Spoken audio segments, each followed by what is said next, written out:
Olá pessoal, tudo bom? Como nós conversamos na abertura do curso, nós vamos falar sobre vários temas e o tema de hoje vai ser modificações gravídicas gerais e locais. Na realidade, muito mais do que modificações gravídicas gerais e locais, a gente seria gerais em qualquer outro lugar do organismo da mulher, locais seriam aquelas relacionadas ao aparelho genital, mas eu acho que o ideal seria falar a adaptação do organismo materno da mulher à gestação. Nós vamos procurar ver o que é que muda na economia da mulher, o que muda nos seus sistemas, nos seus órgãos, no sentido de se adaptar à gravidez.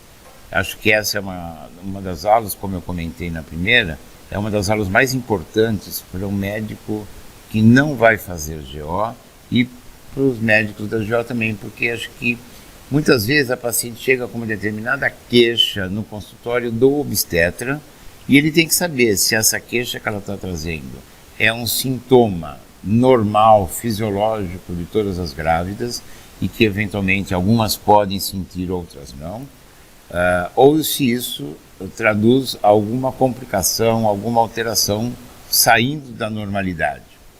Isso em relação ao médico que é obstetra. Agora, se ela vai com uma queixa para o cardiologista, principalmente ele também tem que conhecer as alterações da gravidez para saber se essa alteração que ela diz é uma alteração que cabe à patologia do sistema cardiocirculatório ou se é uma adaptação da grávida ao mecanismo da gestação e que isso não tem nenhuma repercussão grave para a mulher. Então, vamos tentar abordar vários aspectos. Eu não vou encerrar os conhecimentos nessa aula, eu vou levantar alguns aspectos, nós vamos voltar a discutir isso ou numa aula presencial ou numa discussão pela internet, mas vamos chamar atenção a algumas coisas que acontecem. Com relação ao sistema cardiovascular, nós já temos um dado importante, um aumento na frequência cardíaca. Então, uma gestante costuma ter uma frequência cardíaca um pouco maior do que uma frequência cardíaca de uma mulher não gestante, ou do que a frequência cardíaca que ela tinha antes de engravidar. O débito cardíaco aumenta também. Tudo isso tem uma justificativa. Eu preciso irrigar melhor a placenta, que é quem vai levar a nutrição do feto, vai levar nutrição e oxigênio para o feto. Então, eu preciso melhorar o débito cardíaco, aumentar a quantidade de sangue que passa pelo coração e que é levado para todos os outros órgãos. Aumenta o volume sanguíneo, preciso aumentar o volume sanguíneo. Para quê? Para chegar mais sangue para a placenta. Nós vamos ter que estabelecer uma fístula, que é uma parte da volemia, vai ter que ser desviada para a placenta, para nutrir o feto. E ele tem que continuar nutrindo o seu organismo inteiro. Vai aumentar o volume sanguíneo. Os senhores vão ver na parte da hematologia o que vai acontecer com isso. E também tem que aumentar o volume sanguíneo de forma que no parto vocês sabem que existe uma perda de sangue. Então, ela tendo aumentado o seu volume sanguíneo durante toda a gestação, quando chegar no parto e ela perder um determinado volume de sangue, isso não traga nenhum transtorno hematológico, nenhum transtorno de forma grave para a mulher, porque ela teve algum sangramento fisiológico no parto. Vai diminuir a resistência vascular periférica e vai diminuir a pressão arterial da mulher. Então, durante a gestação, a pressão arterial da nossa grávida é sempre menor do que era antes. Então, muitas vezes a mulher já tem pressão baixa, ela entra na gravidez e principalmente já no segundo trimestre, quando instala a função placentária, a pressão abaixa mais ainda, porque a placenta vai funcionar como uma fístula. Imagina que nós tenhamos uma mangueira ligada na torneira, saindo água no esguicho, na ponta da mangueira.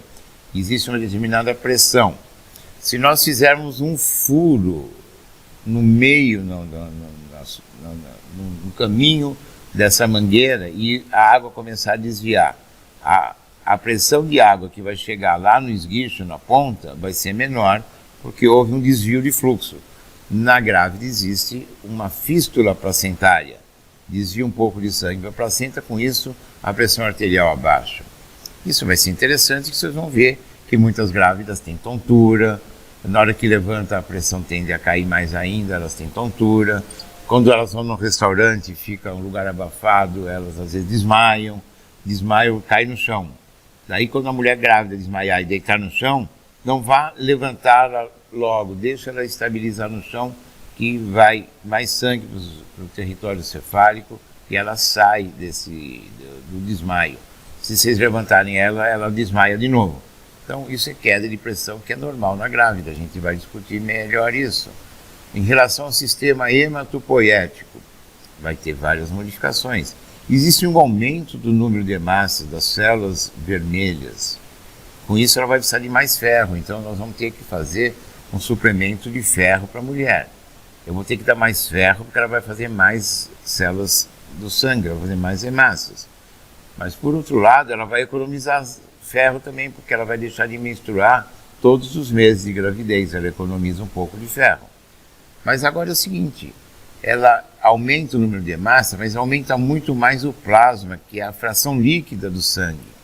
O que vai acontecer? Aumentando muito mais o plasma, ele vai diluir essas hemácias e nós vamos ter uma hemodiluição. A hemodiluição vai mudar muitas das medidas que nós fazemos dos exames no sangue vão ser alterados em função dessa hemodiluição. Então, se eu vou dosar uma taxa de hemoglobina, ela pode ser mais baixa, porque ela é medida por ml. No número de hemácias, a mesma coisa, porque existe uma hemodiluição. Os outros parâmetros também podem estar alterados pela hemodiluição. Existe um pequeno aumento de leucócitos, mas principalmente no parto e no puerpério. Então, às vezes, a mulher dá luz, eu vou contar o número de leucócitos está aumentado. Eu vou falar, olha, ela está com infecção. Não, eu preciso saber que, neste momento, existe um aumento dos leucócitos dessa mulher. Com relação aos fatores de coagulação, a mesma coisa. Para evitar perdas hemorrágicas importantes no parto, etc., a grávida tem uma coagulação aumentada. Então, ela tem aumentos no fibrinogênio e aumentos nos fatores de coagulação. Então, ela tem uma tendência a coagular, ela tem uma tendência maior a ter tromboses. Então, a gente sempre fica muito atento com a grávida, que ela tem mais risco de ter trombose. Nós vamos ver isso aí no exame da paciente no puerpério, que ela fica mais inativa, às vezes ela pode ter tromboflebite ou flebotrombose. Então, são situações muito especiais numa grávida. O número de plaquetas normalmente se mantém estável durante a gestação. Mas é um elemento importante que em algumas doenças próprias da gravidez a plaqueta pode abaixar e nós temos que estar muito atentos a isso. Na parte respiratória, é fácil de entender que com o ventre materno, o útero aumentando, aumenta aquele barrigão, isso eleva o diafragma e vai trazer problema para o pulmão. Mas também por ação da progesterona, existem alterações na parte ventilatória da mulher. O diafragma eleva, diminui o volume residual pulmonar de 20%, a frequência respiratória tende a se estabilizar, de se manter igual, existe um aumento no volume corrente e na ventilação por minuto. Então a grávida, às vezes ela pode até ter sensação de falta de ar, mas às vezes a gente vai ver, não é, às vezes até é ansiedade da paciente. Agora, um outro detalhe que é importante, às vezes ela pode ter sangramento nasal. Por quê? Existe uma vasodilatação para o segmento encefálico, o segmento cefálico da mulher. Essa vasodilatação ocorre na região nasal, aumenta a vasodilatação, diminui o espaço aéreo. Ela tem, às vezes, obstrução nasal e essa vasodilatação pode levar a sangramento nasal. Isso vai trazer outras repercussões que a gente vai discutir em outros capítulos aqui. Do sistema digestório, é o que todo mundo associa com grávida. Grávida todo mundo associa com enjoo e vômitos.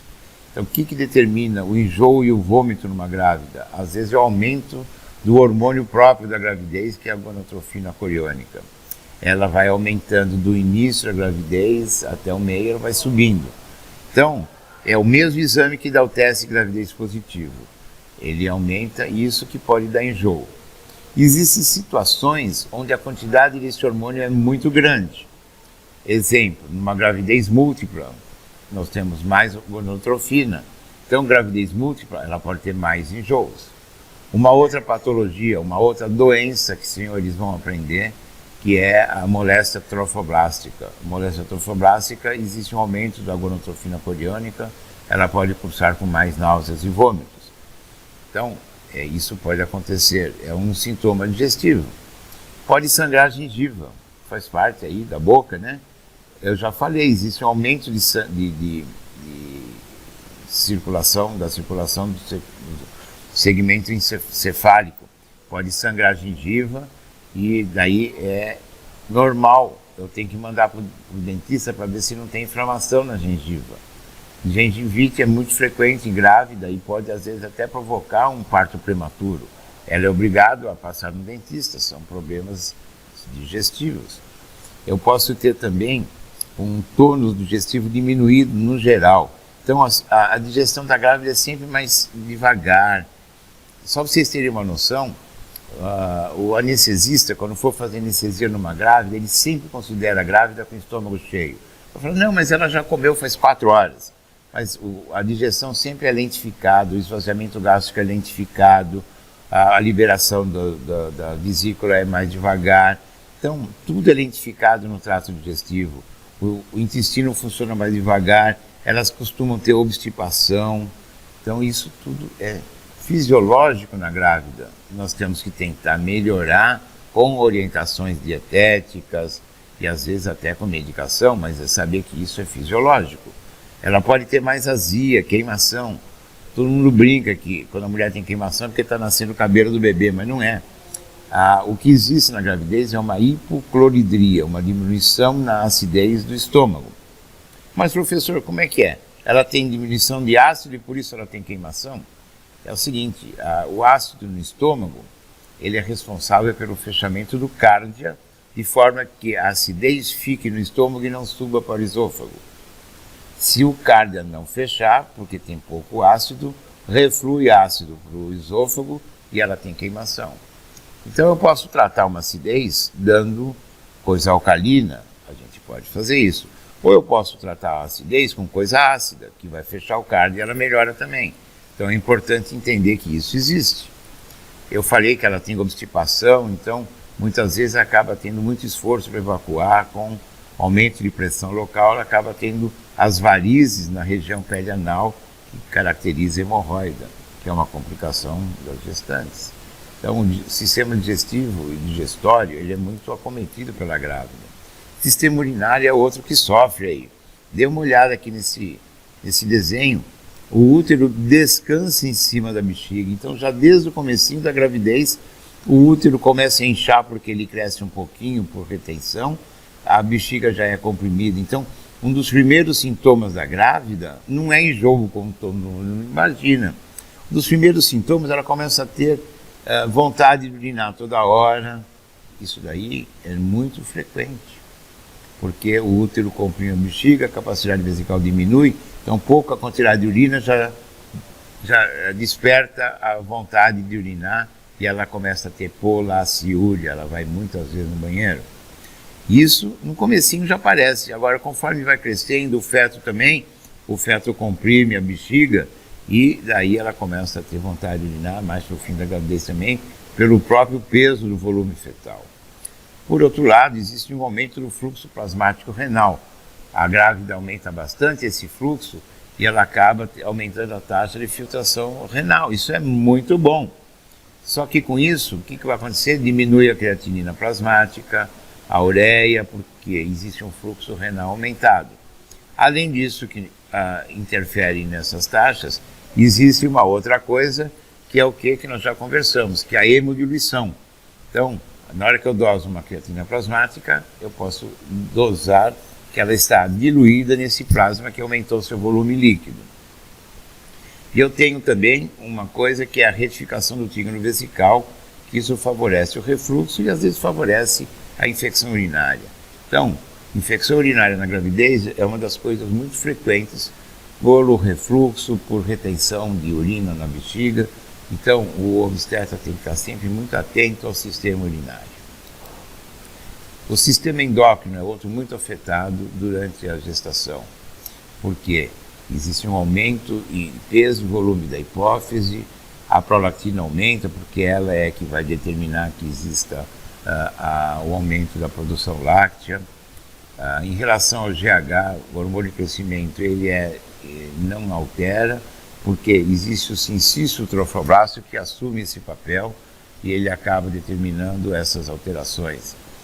O TSH pode diminuir um pouco no início da gravidez em função da fração beta do HCG, que é muito semelhante ao TSH. Então a dosagem do TSH no início da gravidez, às vezes pode até simular um hipertiroidismo, porque ele diminui. Então prestar atenção que isso é ação do beta-HCG. Em relação ao hormônio antidiurético e a ocitocina, que são armazenados na neurohipófise, vai aumentar. Por exemplo, a ocitocina no período do desencadeamento do parto. A tireoide aumenta de volume, ela produz mais. Mas por quê? Precisa de muito hormônio tiroidiano? Não é. É que, em função do estrogênio, o fígado produz muitas proteínas que se ligam ao hormônio tiroidiano. E para manter o nível do hormônio tiroidiano estável na circulação, a tireoide tem que produzir mais. Então, a tireoide produz mais hormônio para manter o seu nível de hormônio livre, que é o hormônio ativo, dentro do normal. Com relação à glicose, existe um transporte por difusão facilitada. O feto às vezes recebe glicose de forma facilitada pela mãe. Mas existe uma resistência insulínica na gravidez, que é determinada por todos esses hormônios, por o fator de necrose tumoral, adipocinas. Então, existe um aumento na resistência insulínica. E o que acontece? A grávida tem que produzir mais insulina. Uma gestante fisiologicamente normal, ela tem plena condição de produzir mais insulina para compensar essa resistência. Mas algumas mulheres, nessa necessidade de produzir mais insulina, começam a apresentar um quadro que vai ser chamado de diabetes gestacional. A gente vai discutir tudo isso em algum momento. E então a gravidez tem duas fases importantes, que é anabólica e catabólica, e que a gente pode discutir isso melhor numa presencial. Tem o sistema músculo-esquelético também, que vai sofrer muito, porque durante a gravidez existe uma produção de substâncias que relaxam as articulações para favorecer a parturição, o parto, para poder a bacia relaxar aqui nos pubis, para esses ligamentos todos se afrouxarem. Por um lado, favorece o parto, por outro, aumenta os riscos. Então, uma grávida com atividade física de impacto pode ter mais lesões articulares, então a gente vai precisar orientar melhor em função dessas alterações musculoesqueléticas. A própria coluna acentua muito a lordose, ela pode ter mais dor lombar, ela precisa saber qual é a melhor posição para que isso não incomode. Então, existem essas alterações todas. Do ponto de vista neurológico também, vamos ter alguns distúrbios em função desses comprometimentos hormonais, pré-anestesias.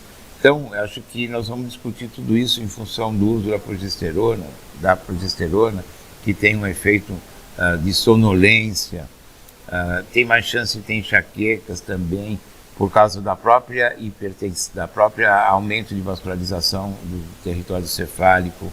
Ela vai poder ter uma tristeza no pós-parto, até depressão. Então, existem também alterações vasculares na artéria cerebral, levando a dificuldade de concentração e memória que muitas grávidas se queixam. Então, várias coisas podem acontecer do ponto de vista neurológico na gestante. A pele também sofre alterações, eu vou citar algumas. A possibilidade de estrias, aqui é uma estria roxa porque ela é recente, uma estria mais clara porque é antiga, hiperpigmentação no mamilo, no rosto, na linha negra que aparece, um aumento da vascularização, deixando a vulva também alterada do ponto de vista mais arroxeado, as mamas com vascularização aumentada. Então a pele tem várias alterações em função do estrógeno e da progesterona. Aqui também pode ter um quadro de prurigo, elas podem ter mais prurido, um prurido específico da gravidez chama prurigo, sem nada. A pele fica mais sensível, então se ela tomar banho quente, ela vai ter mais coceira, mais prurido. Então a pele sofre também durante a gravidez, tem que hiperidratar. Então várias coisas alteram. Vocês viram, existe comprometimento de todos os sistemas do corpo humano. Acho que é muito importante que a gente saiba o que está acontecendo com cada um e o que pode acontecer. E é muito interessante que o ideal é que a gente explique tudo isso para a grávida e para o seu marido na primeira consulta, de forma que ao aparecer algum sinal, um sintoma, isso não seja encarado como algum problema, como alguma coisa errada. Eu vou comentar isso tudo durante a aula presencial, os sintomas que mais aparecem, para a gente poder entender como funciona uma gravidez. Então, espero que vocês tenham aproveitado essa apresentação e nós vamos discutir melhor na presencial.